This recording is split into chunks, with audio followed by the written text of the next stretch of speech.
Hey everybody, welcome back to the Daily Adler podcast, where we interview Adlerians about how they became Adlerians and their passion for individual psychology. And today we have Rasa with us. Thanks for being here. And yeah, could you please introduce yourself a bit? Hello, everyone. I'm Rasa Indicianskaite. I am a Lithuanian Adlerian counsellor working in UK. I primarily work with queer clients and clients of LGBTQ plus community. That's my specialism. Great. Okay, we're so lucky to have you today, all the way over the pond. Yeah, how is it that you came to find Adler or become an individual psychologist? Well, I guess in a way, it's probably similar to how a lot of us stumbled upon it is through the courage to be disliked. Um, I had to have the courage to be disliked as the book initially upset me because it told the truth a bit too much. But then later on, I just kind of it aligned with my values quite a lot. And I really resonated with Adler's ideas and his work. And more I started kind of leaning into it and decided to pursue diploma, level 4 diploma in Adlerian counseling. Yeah, yeah, I notice. Unlike all Adlerians, like on your website, you specifically state, right? I do Adlerian counseling, or I look through that lens. Mhm.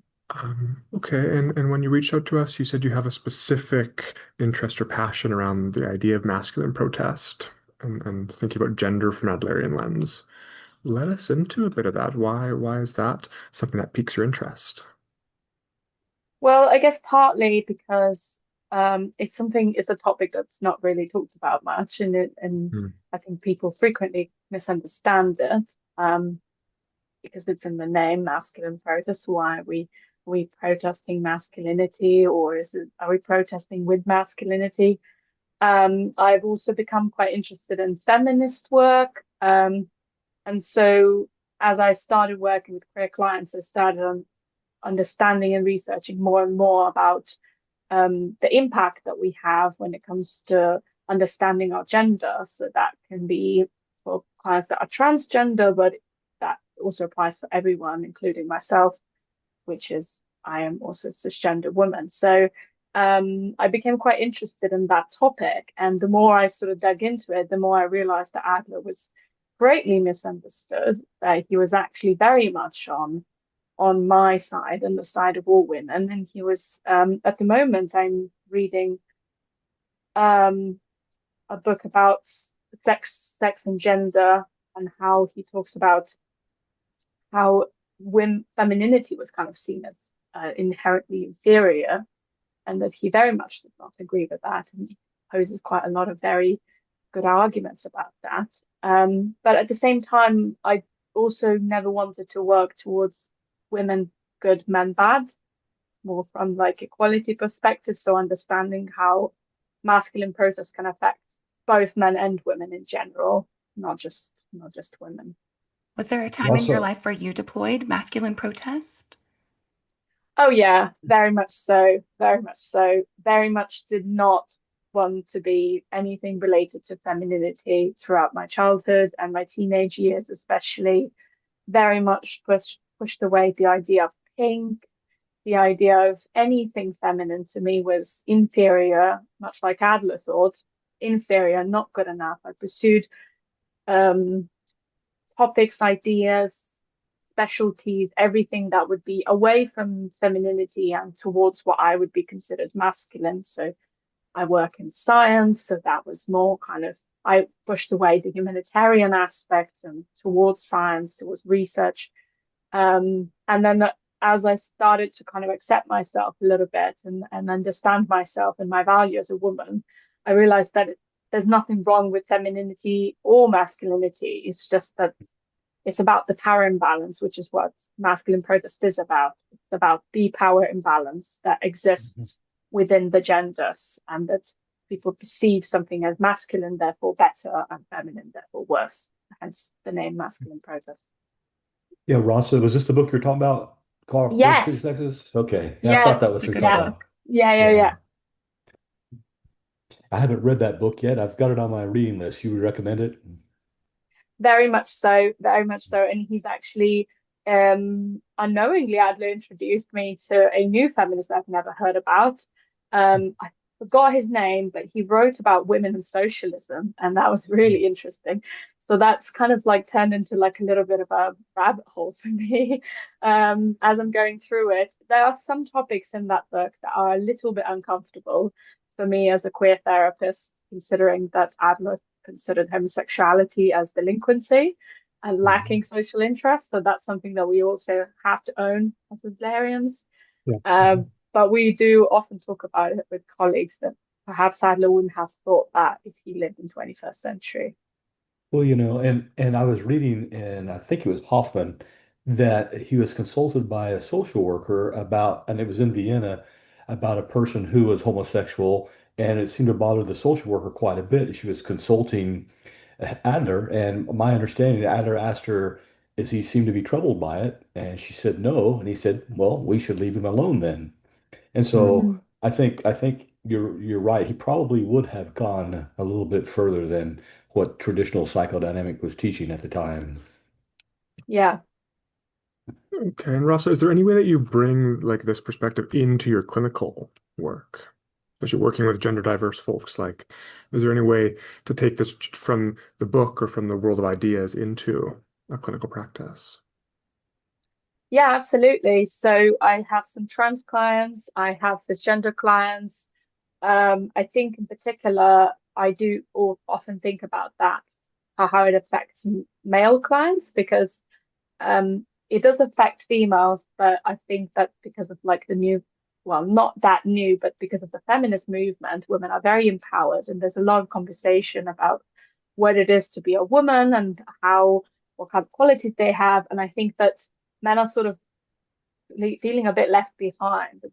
There's a lot of, in my clinical work, there's a lot of identity crisis going on about who I am. Am I supposed to be this, really powerful kind of superior person, or is there something there?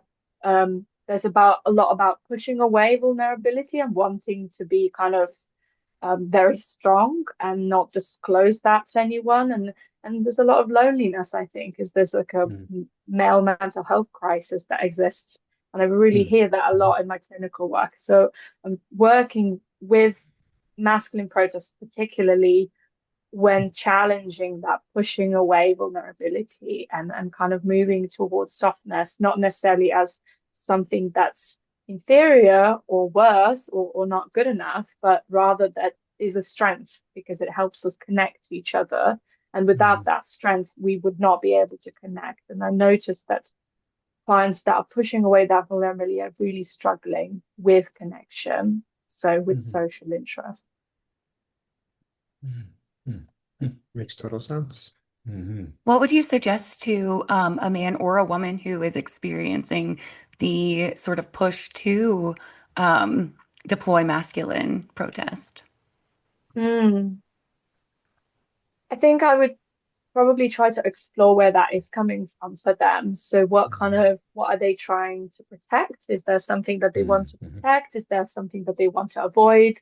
What kind of background they grew up in? So do a little bit of lifestyle work to see um, whether that's something that they've learned from their parents or if they've learned that because that's how they were able to achieve something in life. Because normally people don't tend to be overly controlling, overly perfectionistic, pushing away that vulnerability for no reason. It has to give them something, some sort of purpose. So mhm, I would try to figure out where that's coming from for them. And then in a funny way, I guess as a practitioner, I really like to challenge clients by like pushing them to do the other way around. Because the mhm, scales are obviously like that. So I'm like slowly pushing them to go that way and see how it goes.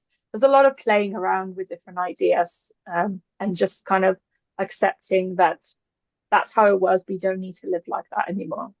mhm, mhm. I like that idea of kind of a paradox you offer there. That's an interesting way of handling that. Hmm. Yeah. Well, because they've tried everything, so you might as well just Mhm, try doing the absolute opposite and see what happens. You can't really lose anything if you're in my office. Hmm. mhm. That's cool. That's a good idea. I get the sense you really enjoy the work that you do.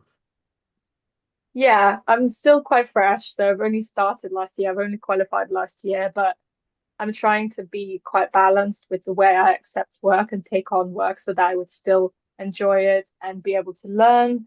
And in general, I just really love learning from my clients. I think that's what keeps me going, Mm. that they just always bring something new and I always learn from them.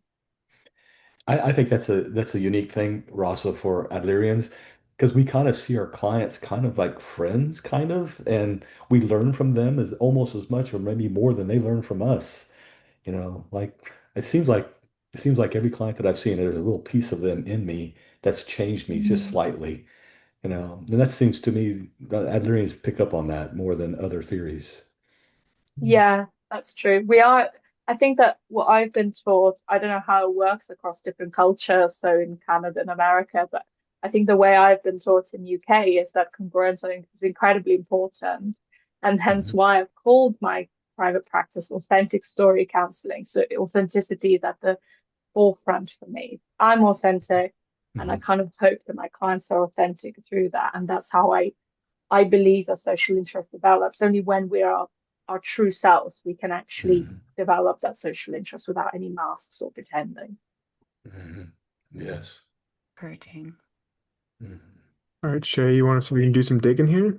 Yeah, so we always like to talk about our guests' personal lives. We want to know where you came from. And one of the questions we love to ask is about an early positive recollection that you have that you would like to share. Early positive recollection. I think, well, mine is kind of funny because it's a little bit scary in the moment, but I always remember it with a light. I've learned when I was a child, I've learned uh, to solve my problems from cartoons quite a lot. And I was once watched an episode of Garfield where the cat, Mhm. the cat that really likes lasagna. So he pulled out the drawers and he would like climb the drawers in order to reach lasagna. So I tried to do that as well by Ah. pulling out the drawers and nearly dropped a wardrobe on myself. But to me, it's a very positive memory because, first of all, the wardrobe didn't kill me as I'm still here, but it also shows that the courage. So I think it Mhm. showed that I'm very keen to problem solve. So if there's some obstacle in my life, I will, even if I may accidentally kill myself, I will try to overcome that obstacle somehow and very like sort of quite determined. So I always talk about that memory with a smile on my face, even though it could have ended pretty tragically. And what stands out to me on that is the upward movement. You're down here and trying to get up here. That's Yeah. Driving. yeah. Does that sound kind of Yeah. like your personality? You're always striving to get up here? Yeah, Hmm. that's true. Yeah, I never really stop, which can be sometimes a drawback a little bit when I can't rest and can't really stop when I need Hmm. to stop. But it seems to have worked out for me in life so far. Mm. What do you do to relax, to stop? I read Adler's books. I recently got loads of books from the conference. So I don't know. I think I just quite like learning. It's something that is very relaxing for me. And I really like crafts, so creativity, and I really enjoy encouraging my clients to do that. So to kind of get out of their minds from into the unconscious and kind of play around with that, which is something I've been thinking about for the future as well. Mm. Mm. What kind of crafts do you like? Like, is that a quilt behind you? I know you're blurred, but is that a quilt? And did you make that? Yeah, well, this is actually made by my friend, but Oh. it's a crochet blanket. Mm. But I do also like crocheting.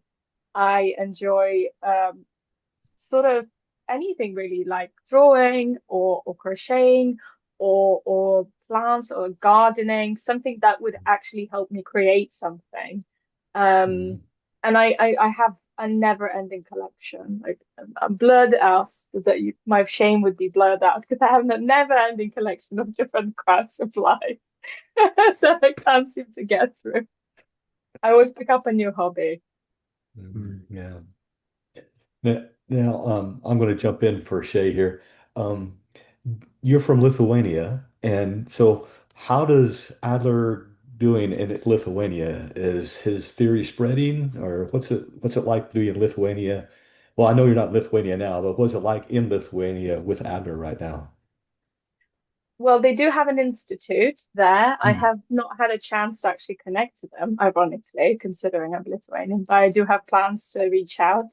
They, I think they have quite probably quite a German attitude towards it. So prob like Hmm. from a psychoanalytic perspective. Hmm. But I've noticed quite a lot of posts and stuff about community, so they do seem to care about it. But unfortunately, much like probably in most places, nobody really has heard about Adler, and especially in Hmm. Lithuania, if you've mentioned that. There's a hierarchy of psychiatric or kind of psychological health, and usually psychiatry reaches the top of it. So anything sort of below that is not as considered as valuable, but it's changing slowly. It is changing. Hmm. Hmm. Hmm. In Lithuania, um, what's it like? I've never been there. It's not a very big country, right? Hmm.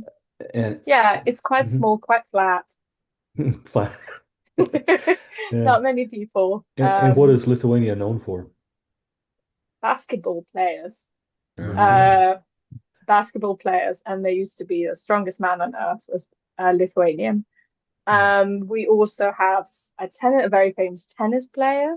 mm, Um, but I guess from the perspective, I'm only thinking of that about that from the perspective of if I tell people I'm Lithuanian, they would usually say Jonas Valanciunas, which is used to be, I don't know, still is Toronto Raptors NBA So, basketball player. oh. Very famous. So that's how I think people know about Lithuania, or the fact that it used to be in a USSR. Mm, mhm. mm. Mm. Okay. If you could get in touch with Adler spiritually, or he popped back into existence and you got to have coffee with him, what do you think you'd want to talk about? What would you ask of him? Hmm.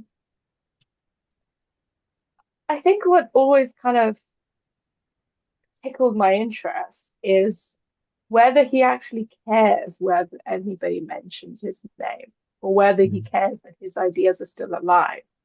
I remember I read in Dale, do you remember the autobiography book I mentioned? I forgot the name again. I read in the book and it actually brought me to tears because there was something mentioned there that Was it all he cared, Bottom's yes, autobiography? Yeah. Phyllis Barnes, yeah, Hmm. that he kind of mentioned that as long as his ideas are alive, that's he never cared about the glory. But I would really want to hear that from him Hmm. because it's always Hmm. kind of secondhand nature. But it has, when I read that, it actually did bring me to tears that, I do think that his ideas are incredibly valuable. And it does upset me sometimes that doesn't get that credit for all of them. So you say, Alfred, I want to know, did you really believe that? I mean, is that really what you said? Is that what you would ask him? Well, I would say, this is where we're at now in terms Hmm. of knowing who you were. How do you feel about that? Hmm. I Hmm. wonder too if he would feel differently knowing how popular Freud is now, Mm, Hmm. if that would change. Yeah, bugger. exactly. So, but I wouldn't tell him. I wouldn't tell him. I say nobody likes Freud anyway. Nobody's heard of him. Freud who? It's a joke at this point. We're just using it as a joke. Hmm. Yeah, not so many theories where the whole theory is named after the person, right? Adlerian. Mm, Obviously, we have individual psychology, but that's so vague. And for people Hmm. who aren't in counseling or psychological, they're like, oh, like one-on-one personal counseling, right? Um, I love that question. Yeah, we haven't got that answer before. Yeah. mm. Okay, obviously the book about gender dynamics, but any other books that This cooperation between the sexes. cooperation between the Yeah. sexes, any other books that have gripped you and you'd recommend? Um, I'm not sure. Because I think I've read all of Adler's books, and I'm just kind of slowly revisiting them as I'm maturing as a professional and sort of re-understanding it. Um, Not necessarily Adler's, but I do think some of Philippa Perry's stuff is very Adlerian. I Mm. kind of do sometimes feel the urge to contact her and be like, "Did you know that you probably an Adlerian? Yeah, yeah. You may want to know about Adlerian stuff." But yeah, the cooperation between the sexes I strongly recommend. Well, Rasa, is this the book that you were talking about that you really start Yes, the Courage to be yeah, Disliked? Yeah. yeah. It's a Japanese concept of Adlerian Yeah. counseling. Yeah, I'm about a third of the way through that. It is really good. I agree with you. Wow. The yeah. There's a dialogue. second one as well. Oh, there is. Okay. Um, The Courage to Be Happy, but not as good as the first one. Hmm. that's the book I always give to newcomers who don't know about Adler. Very Hmm. Mhm. digestible. Hmm. Yeah, and uh quite sort of blunt and direct in terms Hmm. of how the theory could be interpreted. I'm quite interested in how different cultures interpret the theory as well, because Mm. it's all the same sort of ideas, but different cultures seem to focus on certain ideas more than others. So, for Mm. example, like German cultures think more about psychoanalytic perspective and thinking about lifestyle. British culture really focuses on social interest. So we talk about lifestyle, but that's our forefront. There's always social interest at the forefront. Not everything else is just an addition, but always social interest at the forefront. Yeah. Yeah, and this book, since it's a Japanese author, it's really kind of showing me how much Eastern thought was in Adler's theory, that was Mhm. not really popular among him and Jung and Freud. And so I kind of wonder where he got some of that, or if he kind of adopted that and then found out later it was Eastern thought. I'm kind of curious about that, how he adopted so much Eastern thought. He stayed away from kind of like the white Western European thought in many ways. Mm. Well, he has done his own cafe Adlers in Vienna, and when I Mhm. went to visit Vienna to do like a little pilgrimage of Adler's life and saw his previous flat from outside and all of that, I kind of understand where that may have come from because at the time Vienna was sort of like a pot, like boiling pot of different ideas Mhm. and philosophies. And Mhm. in a way, even sort of Freud and Jung have brought in different ideas from different philosophies, but I think they've all had their own lifestyles. So they've all interpreted those philosophies through their own lifestyle, because even though they've Mhm. invented those ideas, they're not above them. They're Mhm. affected by those same Mhm. psychological concepts. And Adler had the lifestyle probably of a very curious man who just wanted to help people, no matter Mhm. who they were. Mhm. Mm. And wasn't afraid to critique either, because when he talked about Mm. masculine protest, he specified this is something that we see in a patriarchal society. We see it in the Western world, Mm. he said. Um, Yeah, and so I love that he was able to look at the different regions and the cultures and call things out and say this is what this is, and it's not present here.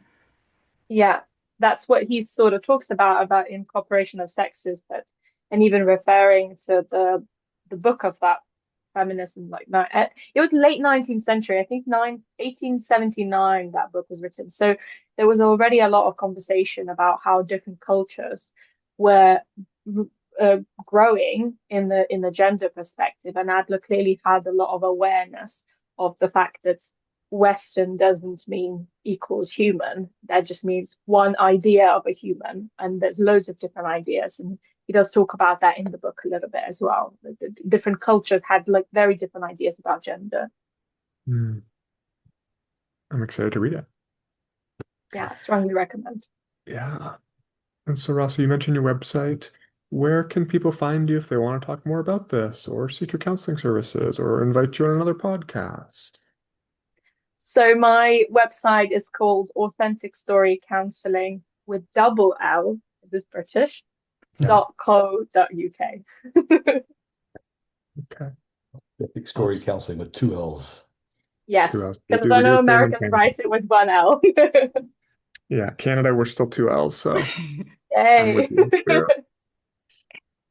Okay, Rasa, it's so great to get to know you a bit. You're budding into the field and yet already so wise and so knowledgeable about this. So I feel like I can speak collectively, like as Adlerians, we're so lucky to have you on our side of things. I can't wait to see what else you bring to the field. It's gonna be great. Thank you. Thank you very much for this chat. It's a great honor to be a part of this great community and to be able to talk to people internationally and connect to people as well. Adler would appreciate it. I hope so.